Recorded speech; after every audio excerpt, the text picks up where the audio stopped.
When you picture an armed robber, what comes to mind?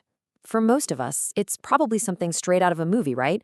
A desperate, chaotic person acting on pure impulse. But what if that whole picture is, well, wrong? What if behind the mask, there's a mind that's actually calculating, weighing the odds, and making a surprisingly logical choice? So let's just dive right into that, because this is the big question we're tackling. Is an armed robbery just this chaotic act of desperation? Or is there some kind of cold, hard logic driving the whole thing? The answer, and this is wild, comes directly from interviews with robbers themselves, and it might just change the way you think about crime. Now, to really wrap our heads around this, we need a framework, and luckily, criminologists have one. It's called rational choice theory. You can think of it like a lens that helps us see not just why a crime happens, but the specific, deliberate decisions that are made in those moments right before. At its core, the theory is actually pretty simple.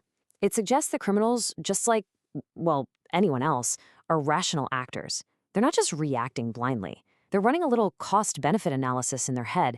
They're trying to maximize their own personal gain, whether that's money or status or something else, while trying to minimize the risks. Okay, but this doesn't mean there's some kind of flawless supercomputer. And this is where a key idea called bounded rationality comes in. It means their decisions are rational, sure, but they're limited. They're bounded by the information they have, their own ability to think straight, and the pressure of the moment. It's all about making what they see as the best possible choice given their own, often flawed, understanding of the world. So, with that framework in mind, let's start tackling some myths. And we're going to start with a big one, the one surrounding the most frightening part of any armed robbery, the weapon. Okay, so check this out. Let's look at the data from a major UK study. When you ask police and victims, a whopping 73% of the guns used in these robberies were believed to be real. That's the perception when you're on the terrifying end of the barrel. But hold on. That's just one side of the story. That's what the victims thought. What did the robbers themselves have to say? When researchers went into prisons and asked them about the actual weapons they carried, a very, very different picture started to emerge. Get this. Only 33%. Yeah, you heard that right. That's less than half of what victims and police believed. Only a third of the guns were actually real, loaded, and capable of doing lethal damage. So what in the world was going on with the other two-thirds?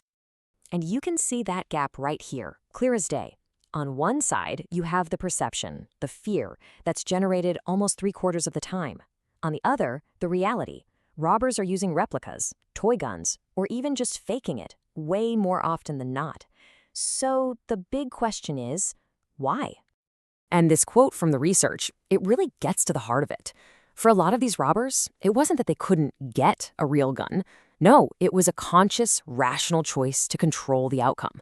They knew that if they had a real gun, in the heat of the moment, they might actually pull the trigger, and that would escalate robbery into murder.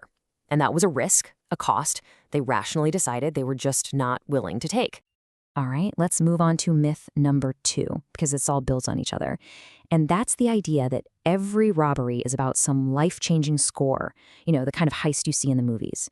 The reality of their financial goals is a lot more modest.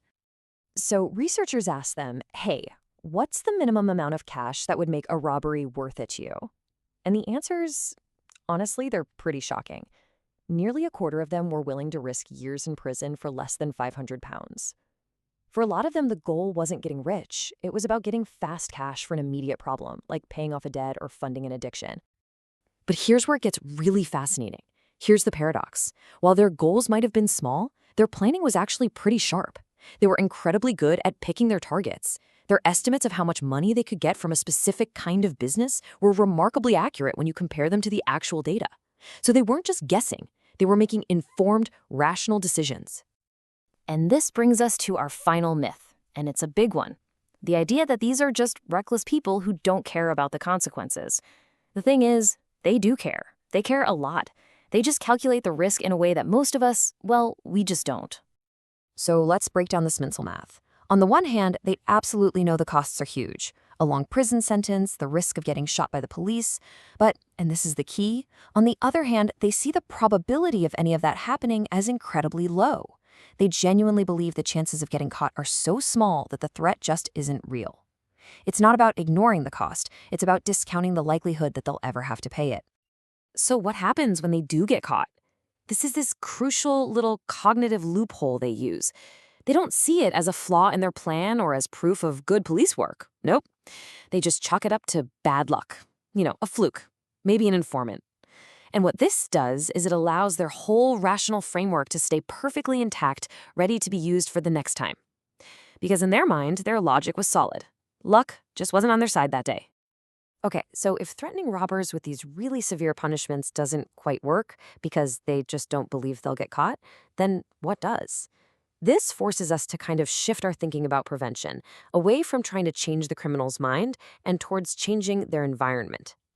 And that's where something called situational crime prevention comes in. Instead of focusing on the why, it focuses on the how and the where. The goal isn't to make robberies seem like a bad idea in theory. It's to make it a difficult, risky, or just unrewarding thing to do in practice. By hardening targets, improving surveillance, designing spaces to be more secure, you disrupt the opportunity itself. The idea is simple. You don't have to change their entire worldview. You just have to change the immediate situation by making the cost in pure effort and risk too high to even try.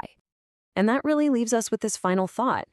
While the decision to commit a specific robbery might be a rational act, the journey that puts a person in a position where armed robbery seems like a viable, logical choice in the first place, that is anything but simple.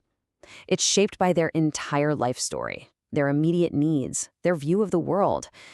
Understanding the rational robber is one thing, but understanding what makes one in the first place, well, that's the much deeper question.